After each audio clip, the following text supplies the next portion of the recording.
সুপ্রিয় বন্ধুগণ, আসসালামু আলাইকুম।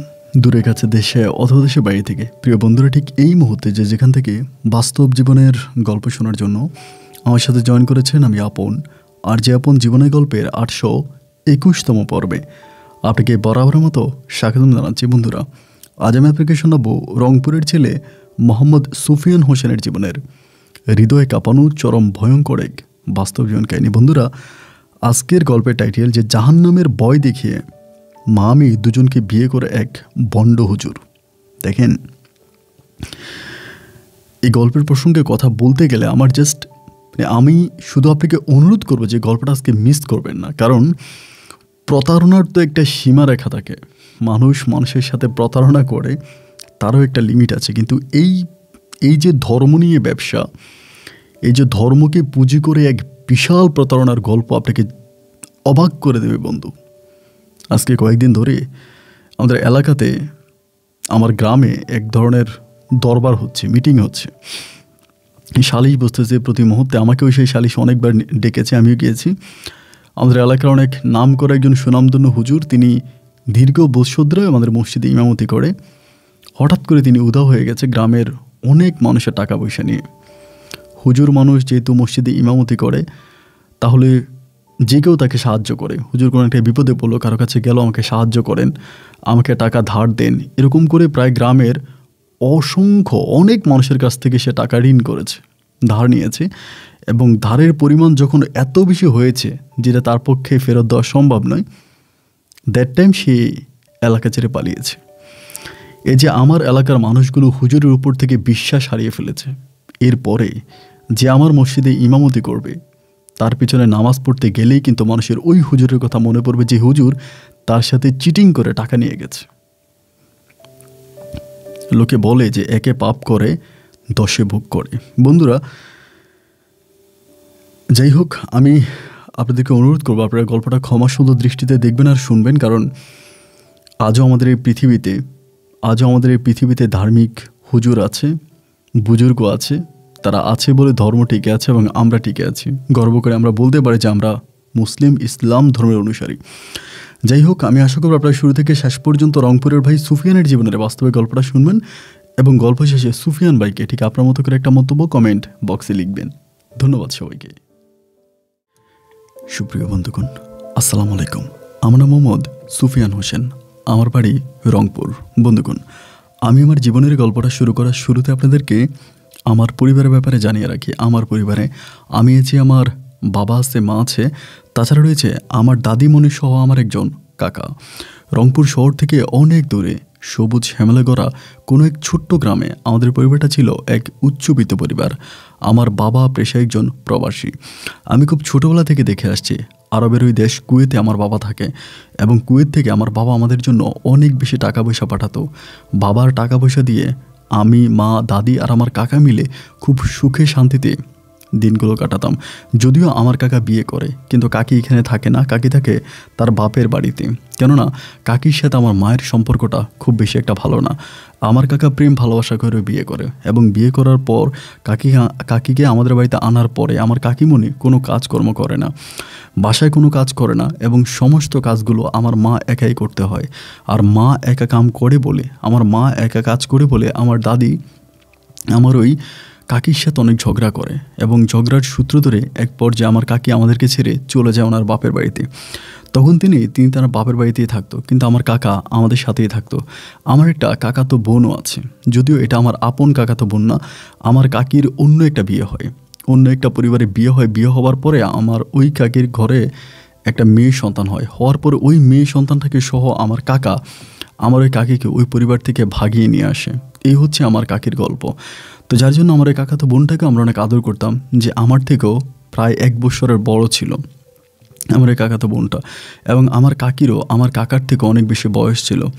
তো যাই হোক, কাকা যেহেতু প্রেম ভালোবাসা করে বিয়ে করছে, আর আমাদের পরিবারে যেহেতু সদস্য সংখ্যা খুবই কম, সেই ক্ষেত্রে আমার বাবাও তখন কুয়েত থেকে অনুমতি দিয়ে দিল যে ঠিক আছে ও যেহেতু বিয়ে করছে এটা মেনে নাও, সমস্যা নাই, যার জন্য আমরা সবাই মেনে নিয়েছিলাম। কিন্তু মেনে নেওয়ার পরেও আমার কাকি সুই হয়ে আমাদের পরিবারে ঢুকে কিন্তু ফাল হয়ে বের হয়। সুই হয়ে সে সবার সাথে সম্পর্ক তৈরি করে, কিন্তু একটা পর্যায়ে সে সবার সাথে অনেক বেশি ঝগড়া শুরু করে। আমার দাদি মা কাউকেই কাকি সহ্য করতে পারতো না। এক পর্যায়ে কাকির শেষ ঠিকানা হলো তার বাপের বাড়ি, যেটা তিনি মন থেকে চেয়েছিলেন। এরপর থেকে কাকা আমাদের সাথে আছে, দিন রাতগুলো এভাবেই কাটতেছে। এরকম করে কাটতে কাটতে একটা পর্যায়ে আমিও তখন অনেকটাই বড় হই। অনেকটা বড় বলতে আমি তখন স্কুলে পড়াশোনা করতাম। আমাদের একটা স্কুলে, আমাদের এলাকারই একটা স্কুলে আমি তখন ক্লাস 9-এ পড়ি। আমাদের এলাকাতে কিন্তু খুব বেশি শিক্ষিত মানুষ পাওয়া যেত না। মানে বেশিরভাগ আমার বয়সী মানুষগুলাই, মানে ছেলেগুলাই মাঠে ঘাটে কাজ করতো। অত বেশি শিক্ষার হার ভালো ছিল না। তো আমি তখন পড়াশোনা করতাম, এই জন্য আমাকে অনেকে আদর করতো এবং ভালোবাসতো। তো এইভাবে আমি যখন ক্লাস 9-এ পড়ি, এক পর্যায়ে আমার কাকি তখন আস্তে আস্তে আমাদের পরিবারে আসতে শুরু করে এবং আমার আম্মার সাথে এক ধরনের একটা ভালো সম্পর্ক তৈরি করে। এই যে আম্মুর সাথে ঝগড়া করতো, আম্মুর সাথে এগুলো করতো, তখন কাকি হঠাৎ করে কেন যেন অনেকটা ভালো হয়ে যায়। আমার আম্মুকে বলে যে ভাবি আমার ভুল হয়েছে, আমি অন্যায় করছি, আপনি আমাকে মাফ করে দেন, মানে আমি বুঝতে পারিনি আপনাদেরকে, এইটা ওইটা বলে কাকি তখন আস্তে আস্তে আমাদের পরিবারে আবার এন্ট্রি নেওয়ার চেষ্টা করতেছিল। এক পর্যায়ে আমার ওই কাকাতো বোনটাকে নিয়ে কাকি তখন আমাদের পরিবারে চলে আসে, আমাদের পরিবারে পার্মানেন্টলি চলে আসে এবং ওখানে কাকি তখন থাকে। এক পর্যায়ে দেখা গেল যে কাকি কোনো কাজ করতো না, মানে আগে কাকি কোনো রকমেরই কাজ করতো না, এখন আমার ওই কাকাতো বোনটা আর কাকি দুজনেই মিলে হাড় ভাঙা পরিশ্রম করে। মানে আমার মাকে কোনো কাজ করতে দেয় না। আমার মা যদি কোনো কাজ করে তা আমার মাকে বাধা দেয় যে ভাবি আপনার কাজ করতে হবে না, আমি একাই কাজ করব। এইটা ওইটা বলে আমার মা, মানে সব কাজ দেখা গেল কি আমার কাকি একাই করে। তখন আমার দাদি অনেক খুশি হয়, যেহেতু কাকি এত কাজ করতেছে একা একা, আমার দাদির অনেক ভাল লাগে এবং আমার কাকিকে আমার দাদি তখন খুব পছন্দ করতো। এরকম করে প্রায় 1 বছরের মতো আমার কাকি আর আমার কাকাতো বোনটা আমাদের পরিবারে থাকে। এক পর্যায়ে আমি তখন ক্লাস 10-এ উঠি, নিউ 10-এ উঠি, আমি পরীক্ষা দিই আর কি, এসএসসি পরীক্ষা দিব। তো এসএসসি পরীক্ষার আগ মুহূর্তে আমি কিছু বিষয় খুব ভালো করে খেয়াল করি। বিষয়গুলো ছিল এরকম, আমার যে কাকাতো বোনটা ছিল ও কেমন জানি আমার উপরে খুব, মানে আমার সাথে কথা বলার সময় আমার শরীরের সাথে ঘেঁষে, আমার শরীরের সাথে শরীর লাগিয়ে কেমন জানি একটু মিশে কথা বলার চেষ্টা করতো। মানে হয় না যে কেমন জানি একটু গায়ে পড়ে একটা কথা বলার স্বভাব ছিল। তো এই জিনিসটা যখন আমি মানে বুঝতে পারার পরও আমি তেমন কিছু বলি না কারো কাছে বলি না, এই কারণে যে আমি যদি আম্মুকে এই কথা বলি, দেখা যায় আম্মু আমার সাথে ঝগড়া করবে, বলবে যে তুই, মানে আমাদের সাথে এখন ওদের সম্পর্ক ভালো, আমার কাকির সাথে যেন আমার আম্মুর সম্পর্ক নষ্ট না হয়। আর আমার কাকি না থাকলে তো সব কাজ আমার মায়ের একাই করা লাগে, ইভেন আমার কাকার লুঙ্গিটা পর্যন্ত আমার আম্মুর ধোয়া লাগে। তো সেই জায়গা থেকে আমি চিন্তা করলাম যে ও যদি আমাদের পরিবারে আসে, আমার আম্মুর জন্য তো একটু উপকার হলো, আমার আম্মুকে আর এরকম করে পরিশ্রম করতে হবে না, কাজ করতে হবে না। এই মর্মে আমার কাছে খুব ভালো লাগলো, যার জন্য আমি আমার কাকাতো বোনটাকে খুব বেশি একটা ডিস্টার্ব করতাম না। ও আমাকে যদিও বিরক্ত করতো, আমি ওকে কোনো কিছু করতাম না। সুযোগ পেলে আমার গায়ে হাত দেওয়া থেকে শুরু করে অনেক ধরনের নোংরামি ও করতো, আমি সব কিছু সহ্য করতাম। এরকম করে চলতে চলতে আমার তখন এসএসসি পরীক্ষা আসছে, তা আমি এসএসসি পরীক্ষা দিতেছি। তো যেহেতু এসএসসি পরীক্ষা দিচ্ছি, তা না আমার কিন্তু অনেক পড়া, রাত জেগে পড়তে হয়। তা আমি যখন রাত জেগে পড়ি আমার কিন্তু মানে ভয়ও লাগে। আমি একদিন দুপুরবেলা আম্মুকে বলি, আম্মু রাতের বেলায় যে আমি পড়ি আমার খুব ভয় লাগে, এরকম করে রাতের বেলা আমার পড়তে অনেক ভয় লাগে, মানে আমি যে জেগে পড়ি। আমার কাকি তখন হঠাৎ করে বলে বসে আমার কাকাতো বোনকে বলে, এই তুই ওর সাথে জেগে থাকবি রাতের বেলায়, ওই যেহেতু রাতে পড়ে ওর তো ভয় লাগে, তুই ওর সাথে জেগে থাকবি। আমি আমার মারে বললাম যে না না না, ও থাকতে হবে না। আমার কাকি বলে, আরে ও থাকলে ভালো, তুই পড়বি, ও তোর পাশে বসে থাকবে, তাহলে দেখা গেলো কিছু তোর কাছে ভালো লাগবে আর ভয় লাগবে না। তো কাকি যখন এই কথা বললো আমি আর কোনো কিছু বললাম না। এরপর থেকে আমার কাকাতো বোন তখন আমার সাথে বসে থাকে, এবং শুধু বসে থাকে না, আমার শরীরের যেই অংশে তার ইচ্ছা সে সেই অংশে হাত দিচ্ছে, হাত বোলাচ্ছে। আমার কাছে বিষয়টা তখন একটা সময় খুব খারাপ লাগতে শুরু হয়। এরকম অনেকগুলো দিন কেটে যাওয়ার পরে একটা সময় আমি এই জিনিসটা নিতে পারতেছিলাম না। কিরে আমি পড়তে বসে আমি পড়তেছি, ও আমার এখানে হাত দেয় ওইখানে হাত দেয়। বিষয়টা তখন এক পর্যায়ে আমার কাছে ভীষণ রকমের খারাপ লেগে গেল। খারাপ লাগা থেকে আমি সিদ্ধান্ত নিলাম যে আমি আমার মাকে ব্যাপারটা জানাবো। মানে ভাবলাম যে আম্মুকে ব্যাপারটা বলো যে আম্মু আমার সাথে এগুলো করে, এখন কি করতে পারি। এটা চিন্তা ভাবনা করে আমি তখন আম্মুকে একদিন বিষয়টা বলছি। তখন কিন্তু আমার পরীক্ষার মাঝামাঝি সময়, মানে অর্ধেক পরীক্ষা শেষ হয়েছে, বাকি অর্ধেক বাকি আছে, এরকম মাঝামাঝি সময় আমি তখন একদিন আম্মুকে বললাম যে আম্মু এই ঘটনা, আমি যখন পড়তে বসি ও আমার সাথে এরকম করে। আম্মু শোনার পর তো খুব খেপে গেছে, কি বললি তুই এটা, সত্যি নাকি? আমি বললাম, হ্যাঁ মা সত্যি। আমি আসলে অনেক দিন চিন্তা করছি বলবো না, কারণ বললে কাকির সাথে তোমার একটা ঝগড়া হবে। কাকি অনেক দিন পর আমাদের বাড়িতে আসছে, যাতে তোমার সাথে কাকির কোনো ঝগড়া না হয়, এই জন্য আমি বিষয়টা বলতে চাইনি। কিন্তু মা এখন পরিস্থিতি এমন একটা পর্যায়ে গিয়ে দাঁড়াইছে, আমি না বলে পারতেছি না। তাই না আমার আম্মু কথাটা শুনে তখন বললো যে ওরে আর মানে রাতে থাকতে হবে না। এরপরে আমার আম্মু করলো কি, ওরে বলতেছে তোরা রাতে রাত জেগে ওর সাথে থাকতে হবে না, আমি ওর সাথে থাকবো, মানে আমি সুফিয়ানের সাথে থাকবো, আমি ওকে পড়াবো, তোরা রাত জেগে থাকতে হবে না। তোমার কাকাতো বোন বলতেছে কেন কেন জেঠিমা, আমি থাকবো, সমস্যা কী? তা এরপরও ও রাত জেগে ওরকম করে থাকতো। তো একদিন দুই দিন তিন দিন, একদিন আমার আম্মা ওর সাথে খুব বকা দিল যে ও পড়তেছে, আমি বসে আছি, তোর সমস্যা কি, তুই কেন বসে আছিস, তুই যা এখান থেকে, ধমক দিছে। তো ধমক দেওয়ার পরে ও আর যায় না। তারপরে ও খাওয়া দাওয়া করে না, ঘরে খাওয়া দাওয়া করে না, ওর আম্মুর সাথে ঝামেলা করে এবং কাকার সাথেও ঝামেলা করে। এরকম করে সময়গুলো কাটতে কাটতে এক পর্যায়ে আমার কাকি তখন করলো কি, ডিরেক্টলি আমার আম্মুর কাছে আমার ওই কাকাতো বোনকে বিয়ের প্রস্তাব দিছে যে আমার কাকাতো বোন মানে কাকাতো বোন আমার কাছে বিয়ে দিবে। আমার কাকি তখন এই প্রস্তাব আমার আম্মুর কাছে দিছে। এবং বড় বিষয় হচ্ছে আম্মুর কাছে এই প্রস্তাব দেওয়ার পরে আমার আম্মুর সাথে সাথে আমার কাকিকে বলে দিছে, এটা কী ধরনের কথা বলেন আপনি, এটা কখনো সম্ভব না, এটা কখনো হতে পারে না এবং এটা হতেই পারে না। এই কথা আমার যখন দাদি শোনে, দাদির সাথে রাজি হয়ে যায়। আর আমার কাকাতো বোন এতটাই চালাক ছিল, ও দাদির মন জয় করে ফেলছে। মানে দাদির পা টিপে দেওয়া, দাদির শরীর টিপে দেওয়া, দাদিকে পান বানিয়ে দেওয়া থেকে শুরু করে বৃদ্ধ মানুষের যে সমস্ত কাজগুলো হয় না, এই সমস্ত কাজগুলোও করতো। মানে দাদির সমস্ত কাজও করে দিত, যার জন্য দাদি বললো যে হ্যাঁ ঠিকই তো আছে, ও তো ভালোই, আমার সব কাজ কাম করে দেয়, আমি যেটা বলি আমার কথা শোনে। দাদি তখন এক কথায় মানে রাজি হয়ে গেল যে ঠিক আছে, ওরেই আমি আমার মানে নাতির বউ বানাবো। আমার ঘরে থাকলে আমার একটু উপকার হবে, আমার শরীর টরীর টিপে দেয়, আমাকে পান বানায় দেয়, আমার সেবা যত্ন করে। দাদি তখন এক কথা রাজি। আমার আম্মু তখন বলতেছে যে না, এটা কী ধরনের কথা আপনি বলতেছেন। ওই সময় কিন্তু আপনার ওই বিদেশের সাথে ফোনে কোনো যোগাযোগ হইতো না, চিঠি পড়ার মাধ্যমে যোগাযোগ হইতো। এবং ক্যাসেট প্লেয়ার, আপনাদের যে অনেকেই জানেন কিনা জানি না, ক্যাসেটের মাধ্যমে তখন রেকর্ড করে দেওয়া হতো। ক্যাসেট প্লেয়ারের কথা রেকর্ড করতো, আমার মনে আছে। আমার আম্মু তখন ওই যে ক্যাসেট অন করে রেকর্ডিংয়ে টিপ দিয়ে আমাকে বলতো যে সুফিয়ান বল তোর সাথে তোর কাকাতো বোন কী করে। আমি বলতাম যে আমার সাথে এটা করে, আব্বু আমার গায়ে হাত দেয়, আমার শরীরের বিভিন্ন অঙ্গে হাত দেয়, এগুলো আব্বুর কাছে বলতাম। তো ক্লাস 10-এ পড়তো, অনেক বড় ওই সময়। এরপর আমি এগুলো আব্বুর কাছে বলতাম। তো দেন এবার আমার আম্মু করতো কি, এগুলো আবার আব্বুর কাছে পাঠাইতো, ক্যাসেটটা আব্বুর কাছে পাঠাইতো, আব্বু শুই না আবার রিপ্লাই করে আমাদেরকে দিত, দেন আমরা শুনতাম। এরকম করে হচ্ছে সময়গুলো কাটতেছে। তো এক পর্যায়ে আমার দাদি তখন এক পায়ে রাজি, মানে দাদির কথা হচ্ছে যত যাই হোক আমাকে আমার কাকাতো বোনকে বিয়ে করাবে। এতে আমার এসএসসি পরীক্ষা শেষ হয়েছে।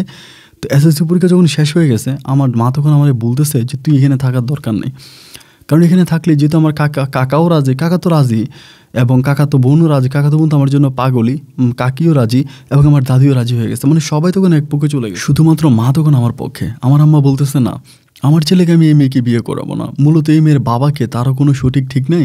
আর মেয়ে এতদিন আমাদের বাড়িতে থাকে না, ও কোনো পড়াশোনাও করে নেই, মানে পড়াশোনাও করে নেই, ওই নানু বাড়িতে ছিল, ওই মূলত কোনো পড়াশোনাও করে নেই।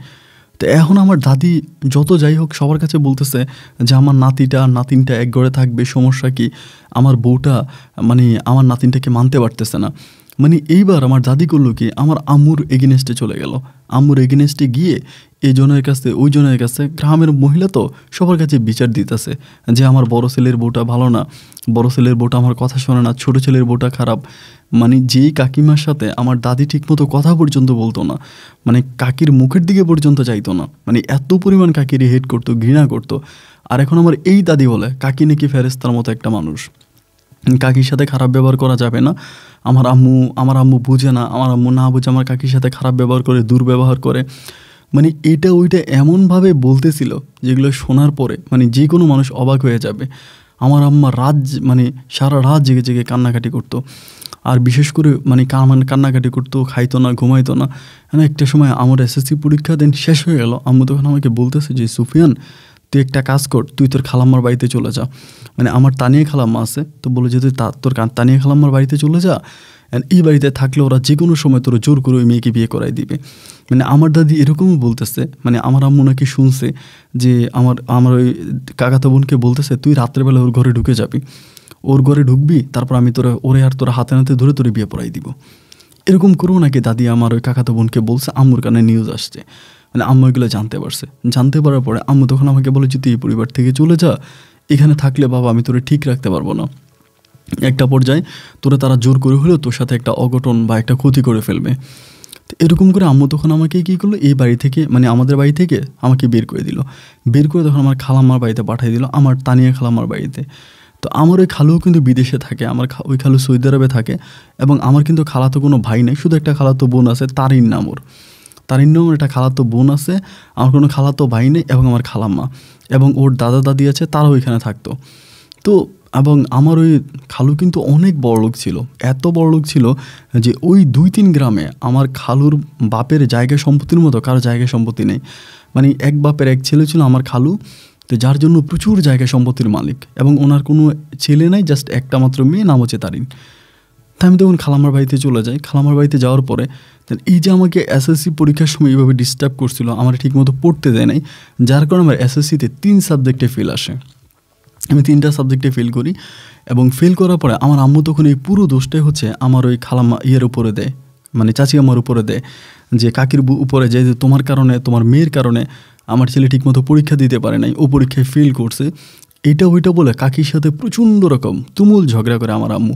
সবসময় কাকির সাথে ঝগড়া করে। এবার কাকির পক্ষ নিয়ে কাকাও আমার আম্মুর সাথে ঝগড়া করে, মানে সবাই মিলে আমার আম্মুর সাথে ঝগড়া করে। আমি আম্মুর কাছে যখনই যাই দেখি যে তারা ঝগড়া করে, আমার খুব খারাপ লাগে। আম্মু আমার মানে নানু বাড়িতে আসে, নানু বাড়িতে আসলে আমি আম্মুর সাথে দেখা করার জন্য যাই। তখন ওইখানে গেলে আম্মু আমার কাছে কান্নাকাটি করে যে দেখ ওরা আজকে আমার গায়ে হাত তুলছে, আমার এইটা করছে ওইটা করছে।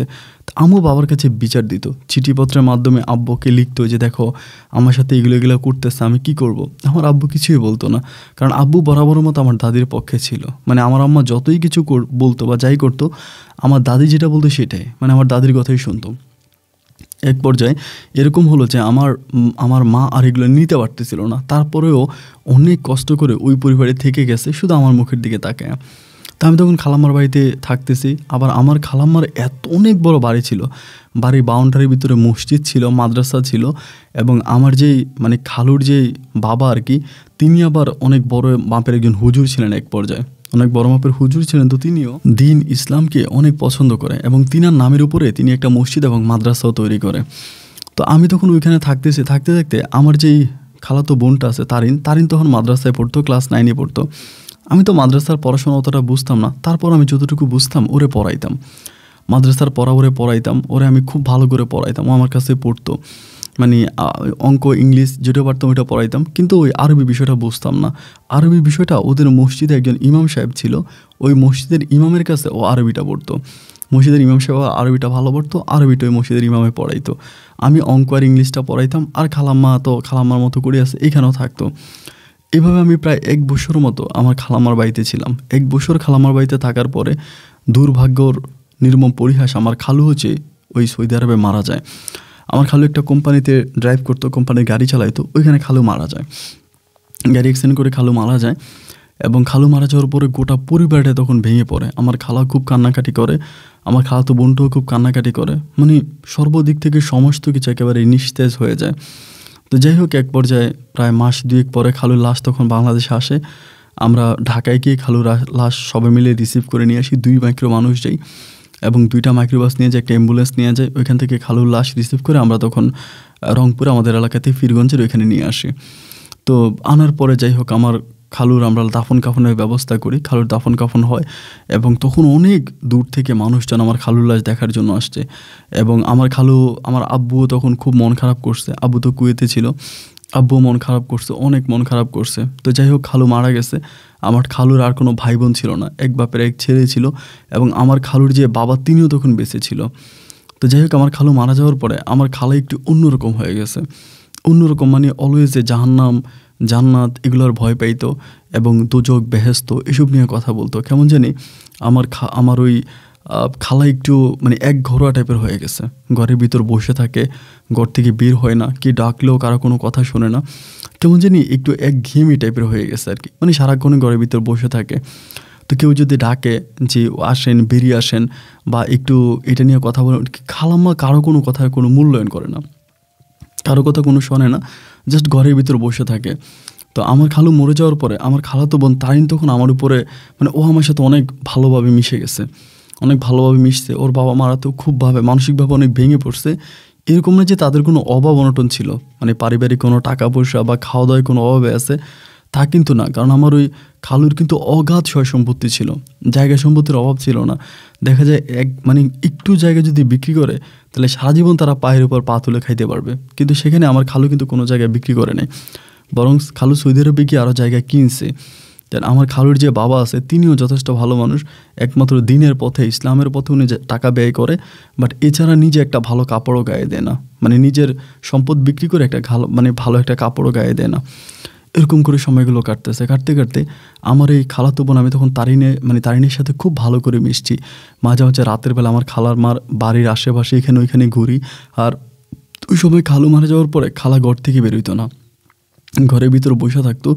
শুধু আমাদের যে মসজিদের ইমাম ছিল তিনি যাইতো, মানে খালারে গিয়া তিনি কোরআন পড়াইতো, মানে খালারে গিয়া কোরআন পড়াইতো, বিভিন্ন ধরনের মানে দোয়া কেরাত পড়াইতো, এগুলো পড়াইতো। যার জন্য ওই হুজুরি শুধু এক রুমে গিয়ে খালার সাথে মানে খালারে পড়াইতো, খালার সাথে কথাবার্তা বলতো। এছাড়া বাকি খালাম্মা কারোর সাথে কথা বলতো না, মানে আমার সাথেও কথা বলতো না। মানে আমাকে দেখলেও যেন খালাম্মা কেমন যেন হয়ে যেত। কারো বাড়িতে আসতো না, ধরেন কেউ ডাকতেছে, কেউ করতেছে, কারো বাড়িতে আসতো না, কারো বাড়িতেই খালা যাইতো না, জাস্ট ঘরের মধ্যে বসে থাকতো। এইভাবে সময়গুলো কাটতে কাটতে আমার খালাতো বোন তারিনীর সাথে আমার খুব ভালো একটা সম্পর্ক হয়, এবং এই সম্পর্কের সূত্র ধরেই একটা সময় তার সাথে আমার প্রেমেরও সম্পর্ক হয়ে যায়। প্রেমের সম্পর্কটা বলতে ঠিক এরকম যে, যেহেতু মানে বাড়িটা পুরোই ফাঁকা থাকে, পুরো খালি থাকে, আমার যে খালুর বাবা তিনি মানে একটু অসুস্থ, ঘরের মধ্যেই থাকে, তো বেশিরভাগ সময় তারিন তখন আমার সাথেই থাকতো। অ্যান্ড ও তখন পরীক্ষা দিছে, আলেম পরীক্ষা দিছে, এরপরে ও বেশিরভাগ সময় আমার সাথে থাকে, মিশে আমরা এদিক সেদিক ঘুরতে যাই, সন্ধ্যার সময়, বিকালবেলা, রাতের বেলা উঠানো বসে আড্ডাবাজি করি। মানে ওর বন্ধু বলতে কেউ নেই, বান্ধবী বলতেও কেউ নেই। বন্ধু বলেন আর বান্ধবী বলেন একমাত্র আমিই ছিলাম। আর আমার ওই খালুর বাড়িটা এমন একটা জায়গায় ছিল, আশেপাশে কোনো বাড়িঘর ছিল না, একেবারে মানে শুনশান নীরবতা। মাঠের মাঝখানে বাড়িটা বানানো হয়েছে, এবং যাতে পাশের গ্রাম থেকে মানুষজন নামাজ পড়ার জন্য আসে, এই জন্য আমার ওই খালুর বাবা একটা মসজিদ পর্যন্ত নির্মাণ করে, যাতে দূর দূরান্ত থেকে মানুষ নামাজ পড়ার জন্য সে মসজিদ নির্মাণ করে, মসজিদে আজানও দেয়। এরকম করে সময়গুলো কাটতে কাটতে তারিনীর সাথে আমার খুব ক্লোজ একটা সম্পর্ক হয়ে গেছে। রাতের বেলা আমরা দুজনে সারা রাত ভোর হচ্ছে উঠানে হাঁটাহাঁটি করি, জোনাকি পোকা দেখি, পুকুর ঘাটে গিয়ে বসি, মানে প্রতি রাতে ওর সাথে আমার রোমান্সকর সময়গুলো কাটে। এরকম করে কিছুদিন কাটার পরেই একদিন হঠাৎ করে আমার খালাম্মা আমারে বলতেছে যে, সুফিয়ান, তোর বাড়িতে তো এখন কোনো ঝামেলা নেই, তুই তোর বাড়িতে চলে যা। ওই সময় আমার যে খালাতো বোনটা ছিল, আমার খালাতো বোনের অন্য কোথাও বিয়ে হয়ে গেছে, মানে বিয়ে দিয়ে দিছে ওরে। তো বিয়ে দেওয়ার পরে বাড়িতে এখন খালি। আমার খালাম্মা বলতেছে, মানে তানিয়া খালাম্মা বলতেছে যে, সুফিয়ান, এখন তো তোর বাড়িতে আর কোনো ঝামেলা নেই, তুই এখন চলে যা, তোর এদিকে থাকার দরকার কি, তুই চলে যা। মানে আমার খালাম্মা, যে খালাম্মা আমাকে এত আদর করতো, আমি ওনার বাড়িতে আসবো, ওনার বাড়িতে থাকবো, এটা জানার পরে উনি আমার জন্য আমার রুমটা এত সুন্দর করে সাজাইছে, মানে আউটসাইড, তারপরে এদিকে ওইদিকে এত সুন্দর করে সাজাইছে রুমটা, বলার মতো না। তাই সেই খালাম্মা আমারে বলতেছে যে, তুই চলে যা, তোর যদি মানে থাকতে সমস্যা হয়, বা তোর তো বাড়িতে এখন সমস্যা নেই, তুই চলে যা। তো খালাম্মা যখন আমাকে এভাবে বিদায় করতে চায়, আমি তখনও যাই না, মানে আমি পড়ে আছি, আমি যাবো কেন।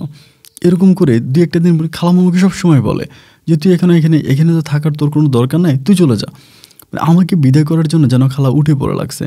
তো যখন এরকমটা করতেছে, আমি মনে করলাম যে মনে হয় খালাম্মা বুঝে গেছে যে তারিনীর সাথে আমার একটা সম্পর্ক হয়েছে, তারিনী আমাকে ভালোবাসছে, বা তারিনীর সাথে আমার প্রেম ভালোবাসার একটা সম্পর্ক হয়েছে, এটা সম্ভবত খালা বুঝতে পারছে। এবং বুঝতে পারার কারণে খালা আমাকে বাড়ি থেকে বিদায় করার জন্য উঠে পড়ে লাগছে, যদি ওনার মেয়ের সাথে আমার কোনো রকমের সম্পর্ক না হয়।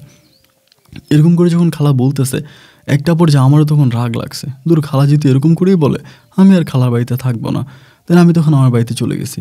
আমার বাড়ি থেকে আমার বাড়িতে থাকতেছি, তো দেখা যায় আমার খালাতো বোন তারিন আর তানিয়া খালাম্মা, মানে তারা একেবারে পরিপূর্ণভাবে একগোড়া হয়ে যায়। এবং আমার খালুর বাবা মারা যায়, কয়েক মাস পরে মারা যায়। মারা যাওয়ার পরে আমরা তাদেরকে মাটি দেওয়ার জন্য যাই, আমার মা যায়, আমি যাই। আমার বাবাও তখন কুয়েত থেকে বাংলাদেশে আসছে, বাবাও তখন যায়। কিন্তু এক ঘর থেকে খালাম্মাও বেরোয় না, তারিনও বেরোয় না। মানে ওর তারিনের দাদা মারা গেছে, একজনের দাদা মারা গেলে সে তো দাদা লাশ দেখবে, পাশের বাড়ি থেকে, পাশের গ্রাম থেকে মানুষ এসে গোসল করায়, দোহায়, তারপরে হচ্ছে লাশের জন্য মাটি দেওয়ার জন্য ব্যবস্থা করে। কিন্তু তারিন আর তানিয়া খালাম্মা কারোর সামনে আসে না, ওরা দুইজন দুই ঘরে, মানে দুই রুমের ভিতরে বসে থাকে। মানে পুরোটা দিন আমার কাছে কেমন জানি লাগলো। খালাম্মা বের হয়েছে, মুখে হাত দিয়ে, কারোর সাথে কোনো কথা বলে নাই, জাস্ট একটা নজর দেখছে আমার ওই লাশটা, আমার ওই খালুর বাবার লাশটা এক নজর দেখুন, এবার ভিতরে ঢুকে গেছে। আর তারিন বেরিয়ে হয় নাই, জাস্ট জানালা দিয়ে এই জন্য ওজনের সাথে কথা বলতেছে। তা আমিও সামনে গেলে ও আমার চিনে না। মানে আমাদের যে এত স্মৃতি, এত রোমান্স, এত ভালোবাসা, আমরা রাতভর হচ্ছে মাঠে ঘাটে ঘুরতাম, পুকুর পাড়ে বসে আড্ডাবাজি করতাম, ঝিঝি পোকা ধরতাম, দুজনে মিলে একসাথে আকাশের তারা গুনতাম, চাঁদ দেখতাম। কত রোমান্টিক ওর স্মৃতি আমাদের মাঝে ছিল। রাতের পর রাত আমরা একসাথে কাটিয়েছি, দিনের পর দিন আমরা একসাথে কাটিয়েছি। এত স্মৃতি, এত প্রেম, এত ভালোবাসা, কোনো কিছুই তারিনের মনে নেই। আমাকে কিছুই বলে না। সামনে গেলে ও যেন একটু কেমন হয়ে যায়। যাই হোক, এরকম করে সময়গুলো কাটতেছে। এরকম করে সময়গুলো কাটতে কাটতে একটা পর্যায়ে দেন লাস্ট মাটি দিলাম। সব কিছু কাজ শেষ হওয়ার পর আমরা রাতের মধ্যে চলে আসলাম। কারণ যাদের বাড়িতে গেলাম তারা তো আমাদেরকে ডাকতেছে না যে ঘরে আসেন, বসেন, বা একটু আদর আপ্যায়ন করে না। যেহেতু আমার খালাম্মার বাড়ি, আমার মা গেছে, আপন বোন, তাই একটু ডাকবে। তা আমার মাও তখন রাগ করে চলে আসছে। আমার মাও বলতেছে ও অহংকার দেখায় মনে হয়। আমার মা কথা বলে নেই, মাও চলে আসছে। আমি তখন চলে আসছি। এরপরে ধরেন নানু বাড়িতে কোনো একটা অনুষ্ঠান হইলো, সবাই আসলো, সবাইকে দাওয়াত দেওয়া হলো, কিন্তু তারিন এবং তারিনের আম্মু তারা আসে না। মানে কোনো অনুষ্ঠানে তাদেরকে পাওয়া যায় না। কিরে, এত অনুষ্ঠান যায়, এত কিছু যায়, মা মেয়ে ঘর থেকে বেরোয় না কেন? মানে সবার প্রশ্নই একটাই যে মা মেয়ে কেন ঘর থেকে বেরোয় না, তারা ঘরের মধ্যে কী করে? এরকম করে সময়গুলো কাটতে কাটতে দেন একটা পর্যায়ে আমি আমার মার এই বিষয়টা জানাইছি। মানে বললাম যে মা দেখো, তারিনীর সাথে আমার একটা ভালো সম্পর্ক ছিল, ওর সাথে আমার প্রেম ভালোবাসা ছিল, ওই আমার পছন্দ করতো, আমি ওরা পছন্দ করতাম। কিন্তু একটা পর্যায়ে এরকমভাবে হচ্ছে ও ঘরবন্দি হয়ে গেল। ওর দাদারে যেদিন মাটি দিতে গেলাম, ওর সাথে কথা বললাম, ও আমাকে চিনিই না। মানে আমি ওর সাথে কথা বলতেছি, ও আমার দিকে ফিরেও তাকায় না। অতীতের কোনো কথাই ওর মনে নেই। আমার কাছে মনে হয় মা এদের কোনো না কোনো একটা সমস্যা হয়েছে। এই কথা বলার পরে মা তখন করলো কি, মা আমাদের সাথে আলোচনা করলো। আমার মামারা ছিল, তো মামারও আসলে যে যার মতো করেই ব্যস্ত, ব্যবসা বাণিজ্য আছে, বউ সন্তান আছে, তাদের কারো কাছে সময় নেই যে মানে নিজের বোন ভাগ্নি বা ভাগ্না ওদের দিকে তাকানোর মতো সময় নেই। তো মামাদের কাছে আমার মা বললো যে দেখ, এই অবস্থা, তানিয়ার অবস্থাটা তো ভালো না, ওর ঘর থেকে বের হয় না, জামাই মারা গেল, আমরা গেলাম, আমাদের সাথে কথাও বললো না, কেমন যেন একটু এক ঘরোয়া টাইপের হয়ে গেছে, এবং ওর মেয়েটাও এরকম হয়ে গেছে, তাদের কোনো সমস্যা কিনা, মানে পারিবারিক কোনো সমস্যা আছে কি না, তুই একটু খোঁজখবর নে। এটা আমার মামাকে বললো। বলার পরে মামা তখন খোঁজখবর নিতে শুরু করলো। এবং ওই বাড়িতে তো আসলে অন্য কোনো বাড়িঘর নাই যে অন্য কাউকে জিজ্ঞেস করবে যে মা মেয়ের কী হয়েছে, কেন তারা ঘর থেকে বের হয় না, এরকম ঘরবন্দি কেন থাকে, ওরা কাউকে জিজ্ঞেস করতে পারে না। তো দেখা যায় আমার মামাও যদি যায়, তারা দরজা খোলে না। তারিনে মানে কীভাবে তারা খাওয়া দাওয়া করে, খায় কীভাবে, মানে ওইখানে একটা কাজের মহিলা ছিল, ওই মহিলাকে যদি জিজ্ঞেস করা হয়, মহিলা বলে আমি এক টাইম এসে রান্নাবান্না করে যাই, তারা কখন আসে কখন খায় আমি জানি না। মানে এই বাড়িটা পুরোপুরিভাবে একটু ভৌতিক বাড়ির মতো হয়ে গেছে, মানে জিন ভূতের মতো, যে দুই মানে মা মেয়ের সাথে জিন আছে, তারা জিন নিয়ে ঘরের ভিতরে বসে থাকে, তারা ঘর থেকে বের হয় না। বিষয়টা এরকম হয়ে গেছে। মামাও 2-3 দিন গেল, যাওয়ার পরে মামাও একটা সময় বোরিং হয়ে গেছে, মানে বিরক্ত হয়ে গেছে, যে গেলে কেউ কথা বলে না, থাকে না, এই করে না, ওই করে না, এরকম একটা অবস্থা। তো এই অবস্থার ভিতরে এবার আম্মু একদিন খুব রাগ করে গেছে আমার খালাম্মার বাড়িতে, আমাকে নিয়ে গেছে। রাগ করে খালাম্মার সাথে দেখা করে, খালাম্মা আমার আম্মুর সাথে খুবই খারাপ ব্যবহার করে। মানে তুই আমার বাড়িতে কেন আসছিস, আমি কি তোরা ডাকছি, আমি তোরা আসতে বলছি, তুই কেন আসছিস, তুই আইসা আমাকে জাহান্নামে পাঠাবি, আমি জাহান্নামে যেতে পারবো না, আমি জাহান্নামে, তোদেরকে দেখলে আমার জাহান্নাম, তোদের সাথে কথা বললে আমার জাহান্নাম, মানে আমি জাহান্নামে যেতে পারবো না। মানে খালাম্মা মনে করে ওনার মসজিদে যে ইমাম আছে, এছাড়া পৃথিবীর যাদের সাথে কথা বলবে উনি জাহান্নামে চলে যাবে, মানে উনি জাহান্নামী, এক কথায় উনি জাহান্নামী, জাহান্নামী, জাহান্নামী, উনি জাহান্নামে চলে যাবে। এটা বলে উনি কারোর সামনে যায় না, কারোর সাথে কোনো কথা বলে না, এবং কাউকে দেখলে উনি নিজে নিজে লুকিয়ে থাকে, মানে লুকিয়ে যায়। কেউ একজন মানুষ আসছে, উনি দেখে লুকিয়ে যায়, ওনার সামনে যেতে চায় না। উনি সবাই খুব টেনশনে পড়ে গেছে। এবার আমার আম্মু করলো কি, আস্তে আস্তে মামাদেরকে ধরলো যে দেখ ঘটনা কি, তাহলে তো মনে হয় কিছু না কিছু একটা হয়েছে। আম্মু তখন আস্তে আস্তে আমাদের এলাকাতেও একজন ভালো মাপের হুজুর ছিল, যিনি খোনার আর কি, ওনার সাথে আলোচনা করলো যে কী হয়েছে, এরকম এরকম ঘটনা বিস্তারিত সব বলার পরে ইনি তখন বলে যে ওনাকে ব্ল্যাক ম্যাজিক করা হয়েছে। বলে আমার খালাকে, মানে খালার নাম দিয়ে দেখা হয়েছে, খালাতো বোনের নাম দিয়ে দেখা হয়েছে, তাদের দুজনের নাম দেওয়া হয়েছে। তো ওই আমাদের যিনি হুজুর আছে তিনি বলতেছে যে মা মেয়ে দুজনকে কালো জাদু করা হয়েছে, এবং তারা কালো জাদুর ঘোরে আছে, মানে কালো জাদুর ঘোরে আছে। মানে এই কথা বলার পরে তখন আমার মা ওই বাড়িতে যাইতো, মানে তাবিজ তুমান দিছে আর কি, হুজুরে তাবিজ তুমান দিত, ওই বাড়িতে যাইতাম। অ্যান্ড বাড়িতে যাওয়ার পরে খালাম্মা তো কথা বলতো না।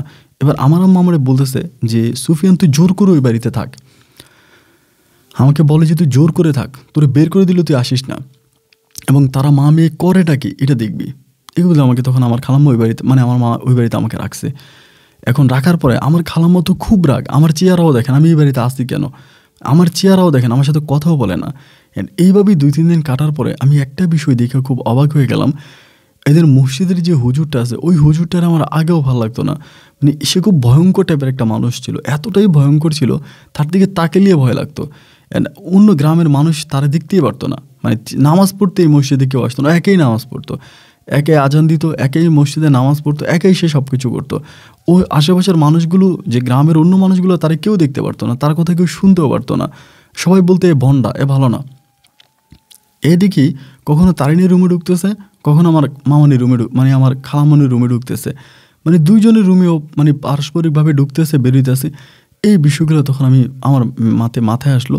আসার পর আমি তখন এই বিষয়টা আমার মামাকে জানালাম যে মামা দেখেন এমন এমন ঘটনা, আমি তো 2 থেকে 3 দিন ছিলাম, এই 2-3 দিন আমি এই দৃশ্যগুলো দেখলাম যে ওই হুজুর কখনো খালাম্মার রুমে ঢুকতেছে, আবার কখনো আমার খালাতো বোনের রুমে ঢুকতেছে, এবং রুমের ভিতরে ঢুকে সে কী করে। এখন তো আর তারিন পড়াশোনাও করে না, তারিন কিন্তু পড়াশোনাও ছেড়ে দিয়েছে, ওর বাবা মারা যাওয়ার পরে পড়াশোনাও করে না, ঘরের মধ্যেই থাকে, পড়াশোনাও করে না। তাহলে যে মেয়েটা পড়াশোনাও করে না, তাহলে হুজুর ঘরের মধ্যে দুইটা কী করেটা কি।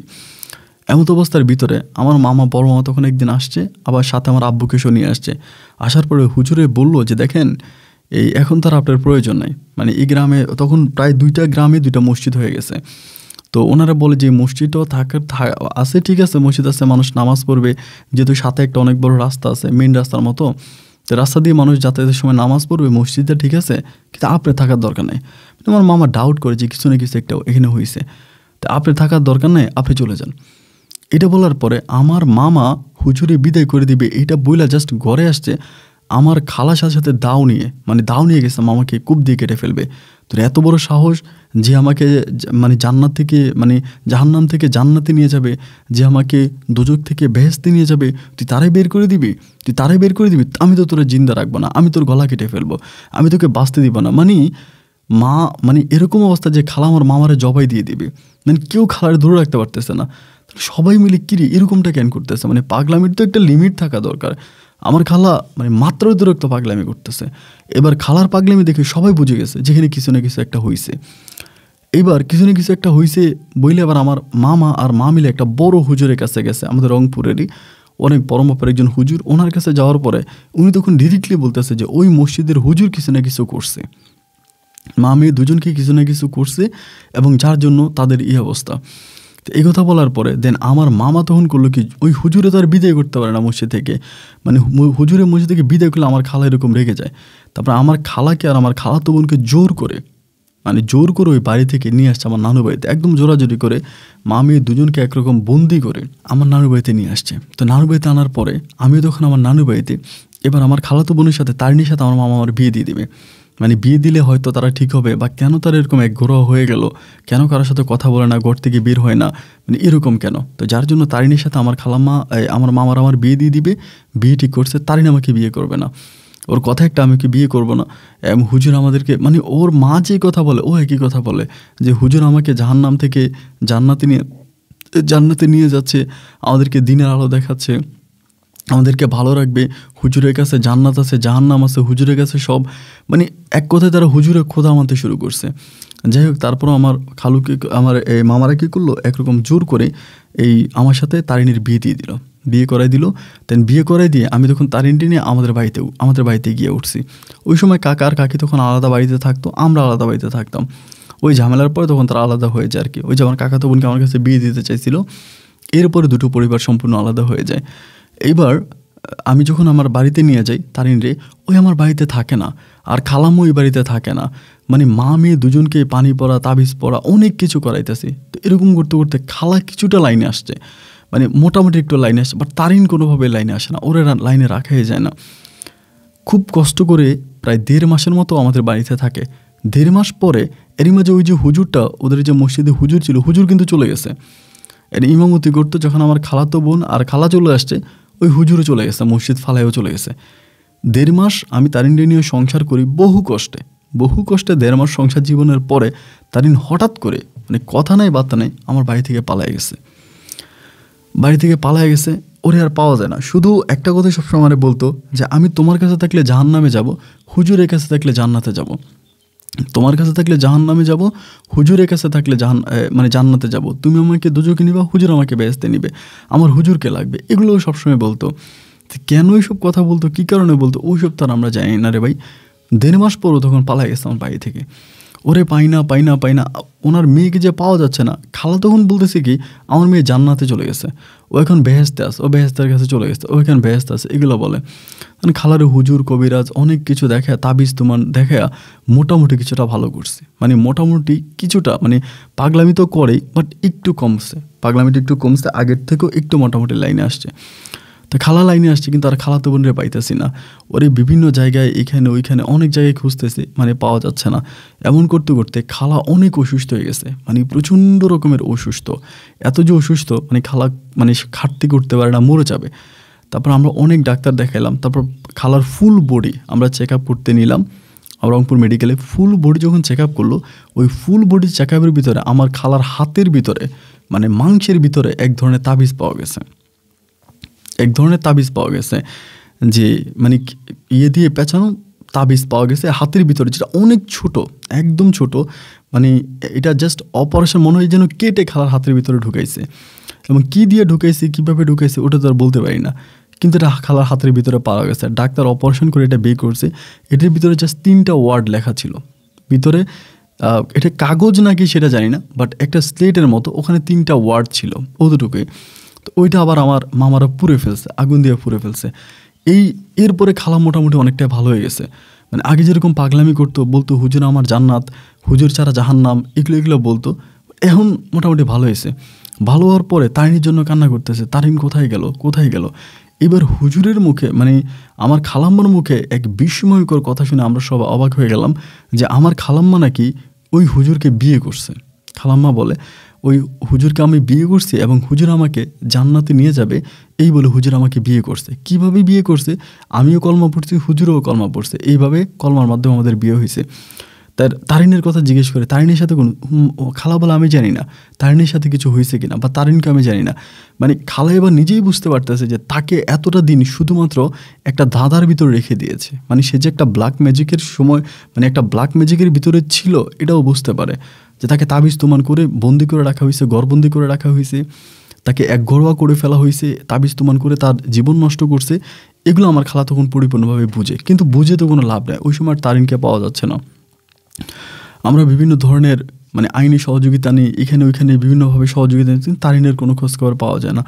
আমার খালা কান্নাকাটি করে কি করবে না করবে, তখন আমার খালা লাস্ট পর্যন্ত ওই মসজিদটা পর্যন্ত ভেঙে ফেলে, মসজিদ এবং 2টো মসজিদ মাদ্রাসা এগুলো ভেঙে ফেলে, কারণ ওইগুলো তো এমনি তো কোনো লোক টোক নাই, ওখানে কেউ নাই, তো যার জন্য রেখে কি করবে, ওগুলো ভেঙে দেয়। ভেঙে দিয়ে আমার খালা তখন জায়গা বিক্রি করে, প্রচুর জায়গা বিক্রি করে। আমরা বাংলাদেশে এমন কোনো কবিরাজ বাদ রাখি নাই, বিভিন্ন কবিরাজের কাছে গেলে এক কবিরাজার বলে তারিন ঢাকাতে আছে, এক কবিরাজ বলে এখানে আছে, এক এক ধরনের কবিরাজ এক এক কথা বলে। মূলত তারিন কোথায় আছে এটা কোনো কবিরাজ সঠিকভাবে বলতে পারতেছে না, তারিন কোন জায়গায় আসছে এটা কোনো কবিরাজ সঠিকভাবে বলে না। কোনো কবিরাজ ঢাকায় বলে, কোনো কবিরাজ এখানে ওইখানে, এরকম করতে করতে এক এক কবিরাজের কাছে গেলে কিন্তু টাকা নিচ্ছে, টাকা লাগবে 1 লাখ টাকা লাগবে, 1.5 লাখ টাকা লাগবে। আমার খালা কিন্তু জায়গা বিক্রি করতেছে। আমাদের রংপুরে কিন্তু জায়গার দাম অনেক কম, অত বেশি না, জায়গার দাম অনেক কম। তো সেখানে কিন্তু খালা জায়গা বিক্রি করে, প্রচুর জায়গা বিক্রি করতেছে, টাকা আনতেছে, টাকা এনে দিতেছে হুজুরদেরকে, হুজুররা যা বলতেছে, কখনো এখানে পাঠাইতেছে, কখনো যেখানে পাঠাইছে আমার খালা সেখানে দৌড়াইতেছে, শুধুমাত্র মেয়েরে বাঁচানোর জন্য, মেয়েকে পাওয়ার জন্য। এরকম করে প্রায় 1 বছরের মতো কেটে গেছে, বাট আমরা তারিনের কোনো সন্ধান পাই নাই। অ্যান্ড তারিনের কোনো সন্ধান পাওয়া যায় না। শুধুমাত্র আমাদের চিটংয়ের একটা কবিরাজ, উনি কবিরাজ না, একটা মসজিদের হুজুর ইমামতি করে, ওনার অনেক পরিচিতি, কিন্তু অনেক মানুষ ওনার কাছে যায়, উনি কিন্তু কারো চিকিৎসা করে না। কিন্তু আমার খালা গেছেন, আমার খালার ডাকে বলতেছে মেয়েটা কই আছে এটা তো সঠিকভাবে বলতে পারবো না, তবে এটুকুন বলতে পারে আপনার মেয়েটা ঢাকার ভিতরে আছে, মেয়েটা ঢাকার ভিতরে আছে এবং ঢাকার ভিতরে আপনি মেয়েটাকে পাবেন। আমার খালা 5 লক্ষ টাকা মানে পর্যন্ত দিছে, ঢাকাতে বিভিন্ন জায়গার ভিতরে আমার খালাতো বোনের ছবি দিয়া, তারিনের ছবি দিয়া ব্যানার তৈরি করছে, 5 লাখ টাকা দেওয়া হবে যদি কেউ সন্ধান দিতে পারে। এরকম করে পর্যন্ত বিভিন্ন জায়গায় দেওয়া হয়েছে, বাট ওরে পাওয়াই যাচ্ছে না। এরকম করে প্রায় 1.5 বছর কেটে যায়, ওর কোনো সন্ধান নাই। 1.5 বছর পরে হঠাৎ করে আমার খালাম্মার মোবাইলে একদিন কল আসে, খালাম্মার মোবাইলে কল আসে, ওই যে খালাম্মা 5 লাখ টাকার বিজ্ঞাপন দিয়ে রাখছে, দিছে আরও প্রায় মানে 6 থেকে 7 মাস আগে, 6-7 মাস পরে খালার মোবাইলে একটা ফোন আসে ঢাকা থেকে। একজন ভদ্রলোক ফোন করে বলতেছে যে আপনার মেয়ে, তা আপনি কি তানিয়া বলতেছেন? বলে জি। বলে আপনার মেয়েরে পাওয়া গেছে, আপনি একটু আসেন। অমুক জায়গায় পাইছি, মেয়েরও ধরছি কিন্তু মেয়ের জামাইরে ধরতে পারি না, ও চলে গেছে। এবং মেয়ের জামাই হুজুর ছিল, বলে হ্যাঁ হুজুর ছিল, দাড়ি টাড়ি ছিল এরকম, ওইখানে ওরা পাওয়া গেছে। এই কথা বলার পরে তখন আমরা তখন রংপুরে তাড়াতাড়ি আমরা ঢাকায় যাই, পরের দিন হয়ে যায়, মানে ওই সময় গাড়ির যাতায়াত তো ভালো ছিল না, একদিন লেগে যায়। পরের দিন আমরা ঢাকায় গিয়ে পৌঁছাই, বাট তারিনটা ওইখানে আটকায় রাখে এবং ওইখানে গেলে আমরা তারিনটা পাই। ও কাউরেই চিনে না, আমারও চিনে না, খালারও চিনে না, মানে কাউকেও চিনে না। আমার খালা তোরে জড়াই ধরে চিৎকার করে কাঁদতে, স্যারে আমার মেয়েটারে কী করছে, আমার মেয়েটারে কী করছে, আমার মেয়েটারে তো আস্ত রাখে নাই। মানে ওর ভিতরে মানে ও একদম চেহারায় পরিবর্তন হয়ে গেছে, ও চিনেই যায় না। ও যে আমার খালাতো বোন, মানে একদম পুরো চেহারাটাই পরিবর্তন, কেউ চিনে না। মানে আমার যারা আমাদের আত্মীয় স্বজন যারাই গেছে আমাদের সাথে, ওরা কেউ চিনতে পারে না, চেহারা সম্পূর্ণভাবে পরিবর্তন হয়ে গেছে। তো সেখানে ও যে ঘরে ছিল, ও কাউকে চিনেও না, কারোর সাথে কথাও বলে না, মানে কেমন জানি ও একটু অন্যরকম হয়ে গেছে, কারো দিকেও তাকায় না, এক গোড়া হয়ে গেছে এরকমভাবে। পরে আমার খালা করলো কি, ওরে ঘরের ভিতরে, ওই যে ঘরে থাকতো ওই ঘরে গেছে, কিন্তু অবাক বিষয়, সবচেয়ে অবাক করা যে বিষয়টা, ওই ঘরের ভিতরে যাওয়ার পরে দেখা গেল যে ওই ঘরের ভিতরে সবগুলো হচ্ছে খ্রিস্টান ধর্মের বাইবেল। মানে খ্রিস্টান ধর্মের যেই বাইবেল হয়, মানে বাইবেল কোরআনের কোনো কিছু নেই ওই ঘরের ভিতরে, একটা কোরআনের পাতাও পাওয়া যায় না, সব হচ্ছে খ্রিস্টান ধর্মের বাইবেল, এটা ওইটা। এবং পুরোটা ঘরে হুজুরের কোনো ছবি নেই, এই হুজুরকে চাকরি দিয়েছিল মানে তারিনের দাদা, মানে আমার তানিয়া খালামনির শ্বশুরে। তো তিনিও তো মারা গেছে, এখন তিনিও তো বলতে পারতেছে না যে এই হুজুরকে আনছে কোত্থেকে বা হুজুরের ঠিকানা কি, তিনিও তো বলতে পারে না, তিনি মারা গেছে। তো এখন হুজুরের কোনো সঠিক ঠিকানা তো আমরা পাইতেছি না। কি হইলো, ওইখান থেকে তারিনটা তখন মানে ঢাকা থেকে আমরা অনেক কষ্টে পরে দেন রংপুরে নিয়ে আসি। আনার পরে ও ভালো হচ্ছে না, ভাবলাম খালারে যেরকম হয়তো মানে হাতের ভিতরে তাবিজ ঢুকাইছে, এরকম হয়তো মনে করে তারিনটাও ঢুকাইছে। এই জন্য আমরা তারিনের বডিও চেক আপ করলাম, পুরো বডি চেক আপ করলাম, বাট তারিনের বডিতে কোথাও কোনো ধরনের এই ধরনের কোনো কিছু পাওয়া যায়নি, মানে কোনো কিছু পাওয়া যাচ্ছে না। এমন করতে করতে তারিন খুবই অসুস্থ হয়ে যায়, মানে ওই রংপুরে আনার পরে অনেক অসুস্থ হয়ে যায়। ডাক্তার দেখাইতে থাকি, অনেক বড় বড় ডাক্তার দেখায়, নাম করা অনেক বড় মাপের ডাক্তারদের দেখায়, বাট কোনো ডাক্তারে কোনো কিছু ধরতে পারে না। ডাক্তাররা শুধু একটা কথাই বলে যে এই ডাক্তার থেকে ওই ডাক্তার, এটা থেকে ওইটা, মানে বিভিন্ন ডাক্তার পরিবর্তন করতেছে, বাট কোনো ডাক্তারের কাছে কোনো ধরনের চিকিৎসা হচ্ছে না। এবং আমাকেও দেখতেই পারে না, মানে আমার কথা শুনতেই পারে না। ওর গায়ে আমি হাত দিলে ও আমার এই ফিরতে আমাকে মারতে আসে, গায়ে হাত দিলে মারতে আসে। এবং একদিন রাতে ওর আমি শুয়ে আছি, ও রাতের বেলায় দড়ি খুঁজতেছে, আমাকে বলো রশি কই। আমি বললাম কেন, রশি কে করো? ওলা ফাঁসি দিয়া আমি জান্নাতে চলে যাব, ফাঁসি দিয়ে আমি হুজুরের কাছে চলে যাব, জান্নাতে চলে যাব। মানে কি যে করব বলার মতো কোনো ভাষা নাই, মানে কোনো কিছু বাদ রাখতেছি না। আমার খালা মনে হয় কম করিলেও 10 থেকে 15 লক্ষ টাকা শুধু এই মেয়ের পিছনে খরচ করছে। যেখানে যে ধরনের মানে লোক পাইতো, যেখানে যা পাইতো সব জায়গায় নিয়ে যেত, ঠিক কিন্তু হইতো না। এই জন্য এটা ওই জন্য এটা একজন এক কথা বলতো। এরকম করতে করতে আসাম একটা রাজ্য আছে, আসাম রাজ্যের ভিতরে আমার খালা সন্ধান পাইছে যে সেখানে এক ধরনের একটা হুজুর আছে এবং তিনি যথেষ্ট পরিমাণে ভালো কাজ করে মুসলিম ধর্মে। আসামে একটা হুজুরের সন্ধান পাওয়ার পরে আমার খালা এই পাসপোর্ট টিকিট করে আমার খালাম্মা তারিন, খালাম্মা আর আমরা 3 জন মিলে ইন্ডিয়ার ওই আসাম রাজ্যের ভিতরে ওই হুজুরের কাছে গেলাম। এবং হুজুরের কাছে যাওয়ার পরে হুজুর আমার খালাতো বোনকে দেখে বলো ওটা তো শেষ করে দিছে, ও তো নাই, ওটা তো আসলে একটা বডি, ওর আত্মারা তো মেরে ফেলছে, এরকম করে বলতেছে। তো তারপরেও বলে যেখানে রাখেন আমি চিকিৎসা করতে পারবো, কিন্তু থাকতে হবে 21 দিন পর্যন্ত। তো হুজুর বলে 21 দিন পর্যন্ত মানে ওরে কী ধরনের চিকিৎসাগুলো দেওয়া হয়, চারপাশে মোমবাতি জ্বালানো হয়। আমি যেহেতু দেখতাম আর কি, মধ্যরাতে ধরেন রাতের 12টা-1টা বাজে চারপাশে মোমবাতি জ্বালানো হয়।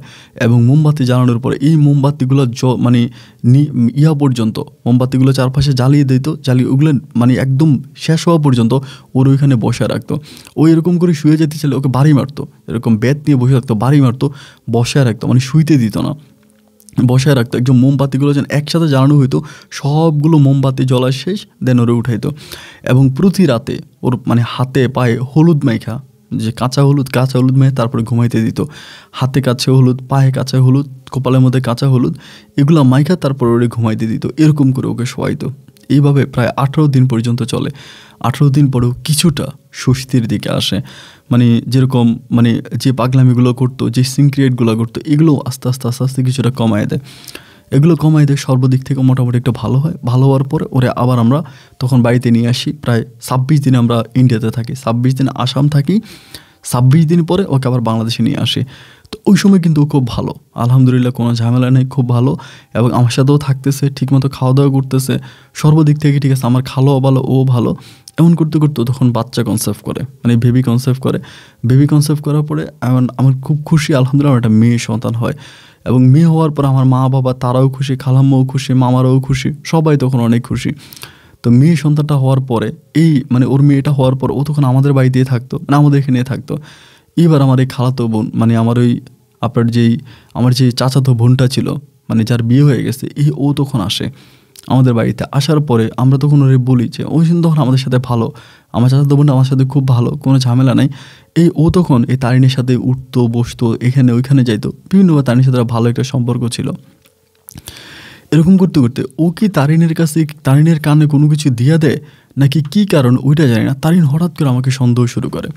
সন্দেহ বলতে আমার সাথে খারাপ ব্যবহার করে, দুর্ব্যবহার করে, এবং আমাকে বলে কেন এখন তোমার খালতো বোনকে ভাল লাগে না, এখন তোমার চাচাতো বোনকে ভাল লাগে না, চাচাতো বোনকে লাগবে, এগুলো অনেক ধরনের দুর্ব্যবহার করে। তখন আমি বলি যে দেখ, আমার চাচাতো বোনের সাথে আমার কি, আমার তো এরকম কিছু না। আর ও আমারে পছন্দ করতো, আমারে ভালোবাসতো, বাট আমি তো করতাম না। তো চাচাতো বোনের তোর শরীরের এখানে মানে এই দাগ আছে, ওইখানে ওই দাগ আছে, এগুলো কীভাবে জানে, মানে এরকম করে অনেক ধরনের মানে বাজে ধরনের যে কথাবার্তাগুলো এগুলোও বলতো। এগুলো বলতে বলতে কিছুদিন পরে মানে এভাবে মানে 10-15 দিন যায়। যাওয়ার পরে হঠাৎ করে ও বলে ও ওইখানে যাবে, মানে ওর দাদার কবর দেখবে, ওর বাড়িতে যাবে।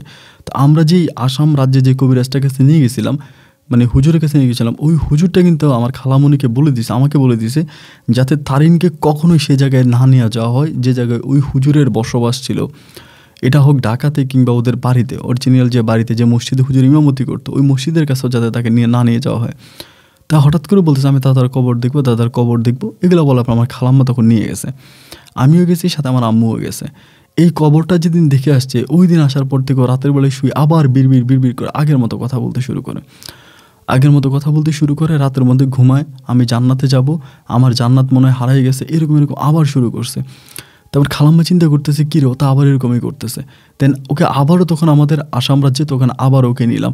নেওয়ার পর তখন আমার খালাম্মা প্রায় 5 লাখ টাকা হুজুরকে দিয়ে আসে, হুজুরের মসজিদের নামে 5 লাখ টাকা দিয়ে আসে যে যদি ভালো হয়। তখন থেকে ওকে আবারও 3 দিন রেখে চিকিৎসা করা, ভালো হয় আবার আসে। এরকম করে তখনও মোটামুটি ভালো। আর তখন ওরে আমার ওই চাচাতো বোনের সাথে মিশতে দিতাম না, কারোর সাথে কথা বলতাম না। আমার মেয়েটাও তখন মোটামুটি অনেকটাই বড় হয়েছে, কোনো ঝামেলা নাই, কোনো সমস্যা নাই, মানে কোনো পারিবারিকও কোনো ঝগড়া নাই, জাতি নাই, কোনো কিছু নেই। আমাদের সাথে খুব ভালো, আমরা ওর সাথে অনেক ভালো। এরকম করে যেতে যেতে হঠাৎ করে একদিন সকালবেলা ফজর আজান দেয়, আমি ঘুম থেকে উঠার পরে মানে হঠাৎ করে ঘরের বাইরে গিয়ে দেখতেছি যে আমাদের ঘরের দরজার পাশে হচ্ছে অনেক বড় একটা কাঁঠাল গাছ ছিল, অনেক বড় কাঁঠাল গাছ। ওই সময় কাঁঠালের সৃজনও ছিল, কাঁঠাল ধরে আছে অলরেডি। ওই কাঁঠাল গাছের সাথে ও তখন ঝুলে আছে, মানে ফাঁসি দিয়ে আছে। মানে এর কারণ কি কেউ বুঝতে পারলাম না। মানে আমাদের সাথে ওর এরকম কোনো ঝগড়াও হয় নাই, কোনো ফাইটিংও হয় নাই, কোনো মারামারিও হয় নাই, কোনো কিছুই হয় নাই। দুইবার ওকে ইন্ডিয়াতে নিয়ে যাওয়া হয়েছিল, ইন্ডিয়াতে দুইবার নিয়ে যাওয়া হয়েছিল এবং ইন্ডিয়াতে কবিরাজ দেখানো হয়েছিল। সেখানে ওর কোনো রকমের সমস্যা ছিল না, কোনো কিছু ছিল না। আর ইন্ডিয়া থেকে ওইখান থেকে ওকে আনা হয়েছে এবং সর্বদিক থেকেও ভালো ছিল। একসময় আমার খালাতো বোনের সাথে ওর কথাবার্তা হয়েছে, চাচাতো বোনের সাথে ওই রকমও কোনো কিছুই না। ভাবলাম হয়তো এটা থেকে নাকি কোনো সমস্যা হয়েছে, এই থেকেও ওটা ভালো হয়ে গেছে। কিন্তু কেন ফাঁসি দিল, কী কারণে ফাঁসি দিল, তার কোনো কারণ আমরা খুঁজে পাইলাম না। যাই হোক ফাঁসি দিয়ে মারা গেল। এবং ও মারা যাওয়ার পরে আমার খালাও জানি আবার কেমন আগের মতো হয়ে যাচ্ছে, মানে ওর কবরের কাছে গিয়ে বসে থাকে, কান্নাকাটি করে। এবং আমি তারিন মারা যাওয়ার পর আমার খালার মুখ থেকে এমন কিছু কথা শুনতে পাই যে ওই হুজুর এসে খালাম্মাকে মন্ত্র শিখাইতো, মন্ত্র পড়াইতো, এবং ওই হুজুর খালাম্মাকে নাকি জান্নাত দেখাইতো, জাহান্নাম দেখাইতো, এবং কি করলে জান্নাতে যেতে হয়, কি করলে জাহান্নামে যেতে হয়, এগুলো দেখাইতো। এবং বিভিন্ন ধরনের মানে ওই হুজুরের মাঝে এমন কিছু অলৌকিক ক্ষমতা ছিল যেগুলো দেখে খালাম্মা অবাক হয়ে গেছে, এগুলো দেখাইতো। তো এরকম করতে করতে যাই হোক খালাম্মা আস্তে আস্তে করে আমার খালাতো বোনটা মারা যাওয়ার পরে ফাঁসি দেওয়ার পর আমার খালাম্মাও জানি কীরকম হয়ে গেছে। দেন শেষ পর্যন্ত সবাই করে কি খালাম্মারে মানে আটকায় রাখে ঘরের মধ্যে, মানে খালাম্মারা পাহারা দিয়ে রাখে। যে খালাম্মা ধরেন শুয়ে আছে, একজন খালাম্মাকে পাহারা দিচ্ছে, মানে ডে বাই ডে প্রত্যেক দিনে 2 শিফট করে খালাম্মাকে পাহারা দিয়ে রাখতাম। ঘুমাইতো পাহারা দিতাম, খালাম্মা বসে থাকলে পাহারা দিতাম। এবং সে যখন টয়লেটে যাইতো তখনও তাকে ওই যে বাইরের টয়লেটে পাঠাইতাম, মানে ঘরের ভিতরে যে আপনার বিল্ডিংয়ের যে টয়লেটগুলো থাকে ওই রকম না, বাইরে টিনের ঘরে টয়লেটের মধ্যে খালার ওইখানে টয়লেট করতে দিতাম যদি কোনো একটা সমস্যা হয়, যাতে খালাকে ওইখান থেকে বের করে আনতে পারি। কারণ ঘরের মধ্যে যেসব টয়লেটগুলো থাকে পাকা টয়লেট, ওখানে তো আর খালারে বের করে আনা যাবে না যদি কিছু একটা করে ফেলে। এই রকমের ভিতরে খালাকে বাঁচিয়ে রাখি। এমন করতে করতে খালার এই মানে আবার আগের মতো মানে মেয়ের কবরের কাছে গিয়ে বসে থাকে, আমার মেয়ে মনে হয় জান্নাতে আছে।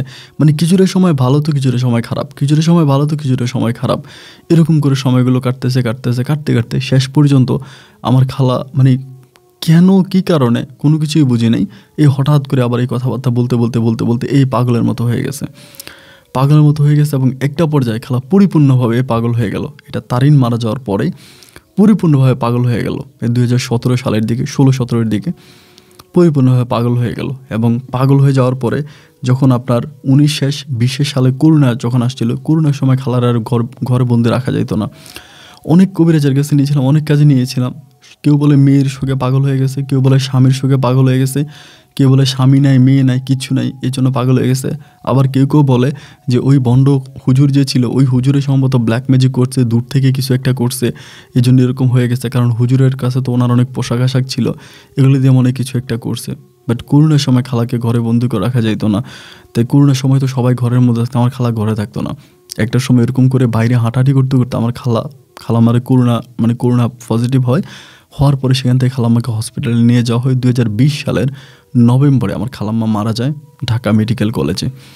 ঢাকাতে পর্যন্ত নিয়ে যায় খালাকে, ঢাকা মেডিকেল কলেজে পাগল অবস্থায় খালাম্মা তখন মারা যায়। তাই খালাম্মা মারা যাওয়ার পরে আমি যখন খালাম্মা মারা গেল 20-এর পরে, এরপরে আমি আর বিয়ে শাদী করি নাই। এখন 2023 সাল চলতেছে, এই পর্যন্ত আমি বিয়ে শাদী করি না। আমার একটা মেয়ে আছে, আমার মেয়েটা মোটামুটি অনেক সুন্দর হয়েছে, তৌহিদা রাখছে ওর নাম। তৌহিদার জন্য সবাই দোয়া করবেন, ওর একটা বড় হয়েছে। তো আমার গল্পটা অনেক বড়, আমি যে সংক্ষেপ করে লিখলাম। আর আরেকটা বিষয় হচ্ছে এইটা যে আপনারা সবাই তানিয়ার আমার খালাম্মার জন্য দোয়া করবেন। এবং তারিন তো আত্মহত্যা করে মারা গেছে, জানি না ও পারে কেমন আছে, ওর জন্য দোয়া করবেন।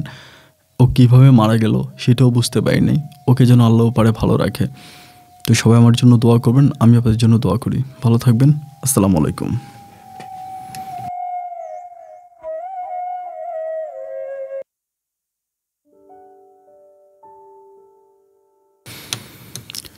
প্রিয় বন্ধুগণ, সবাইকে অনেক বেশি ধন্যবাদ আমাদের রংপুরের ভাই সুফিয়ানের জীবনের বাস্তবে গল্পটা শুরু থেকে শেষ পর্যন্ত আমার মুখ থেকে শোনার জন্য।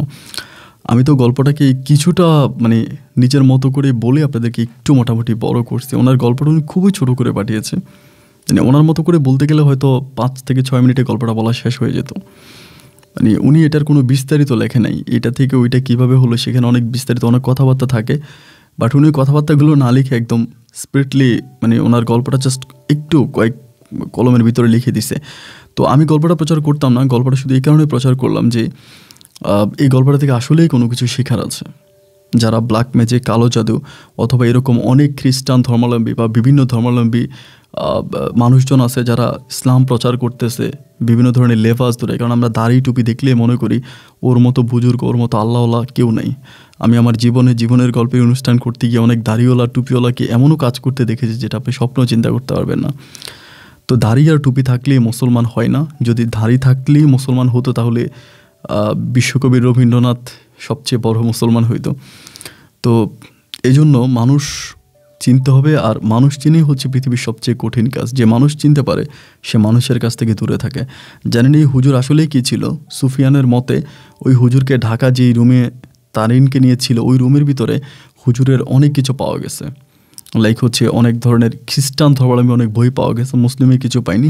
এবং সেই বাড়িওয়ালার সাথে যখন কথা বলা হয় যে ওনাকে কেন ভাড়া দেওয়া হয়েছিল, এবং তিনি তখন বলল যে তাকে আইডি কার্ড দিয়ে ওইখানে ভাড়া দেওয়া হয়েছে। সে আইডি কার্ডের আমি সুফিয়ান ভাইয়ের সাথে কথা বলে যেটা জানতে পারলাম যে আইডি কার্ড পর্যন্ত খোঁজ খবর নেওয়া হয়েছিল, এবং ওই আইডি কার্ডটাও রিয়েল ছিল না, এটা ফেক বানানো আইডি কার্ড ছিল, রিয়েল আইডি কার্ড ছিল না। কারণ ওই আইডি কার্ডে কোনো নাম্বারও ছিল না।